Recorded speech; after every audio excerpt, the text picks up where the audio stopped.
Nous vous le disions dans nos titres, Erevan, capitale de l'Arménie, accueille le 17e sommet de la francophonie. Pendant plus d'une semaine, les pays francophones vont tabler sur des sujets d'actualité. Cette rencontre permettra également aux francophones de raffermir leur lien. Éric Goré est notre envoyé spécial en Arménie.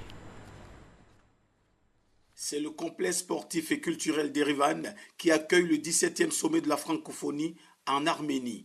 Aux alentours, les forces de sécurité arméniennes sont visibles.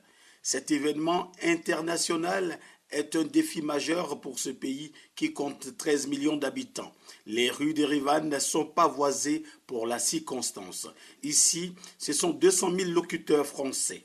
La Côte d'Ivoire, fidèle à ses habitudes et à ses engagements, est représentée et s'exprimera à la tribune. Alors, la Côte d'Ivoire est quand même le 4e pays francophone en termes de locuteurs.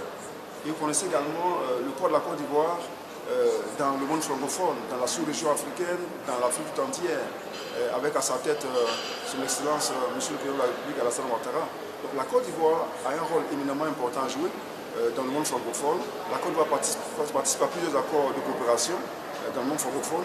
Et donc c'est fort logiquement que la Côte d'Ivoire est venue en délégation assez importante à ce 17e sommet de la francophonie, pour non seulement faire entendre la voix de la Côte d'Ivoire, mais également faire avancer la cause francophone dans son ensemble.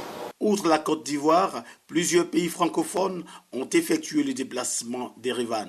Des questions liées à l'immigration, le vivre ensemble et le développement seront débattus en vue de trouver des solutions idoines et pratiques. L'État de Côte d'Ivoire s'emploie à ce qu'aucun Ivoirien ne soit resté sur le bord de la route et s'attelle à faire venir les Ivoiriens qui vivent des moments extrêmement difficiles dans ce domaine.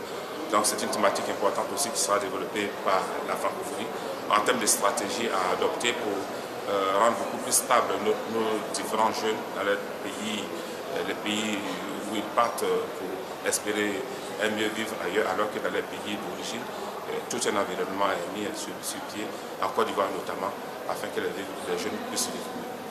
Nous voyons qu'il y a des langues qui prennent le pas et qui se mondialisent de plus en plus. L'anglais, par exemple. Mais maintenant, il faut que le français soit adopté de la même manière et que le français se répande de plus en plus. Et donc nous avons intérêt, nous, locuteurs de la langue française, nous avons intérêt à nous mobiliser pour que la langue française soit répandue et que ce soit la langue la plus parlée dans le monde.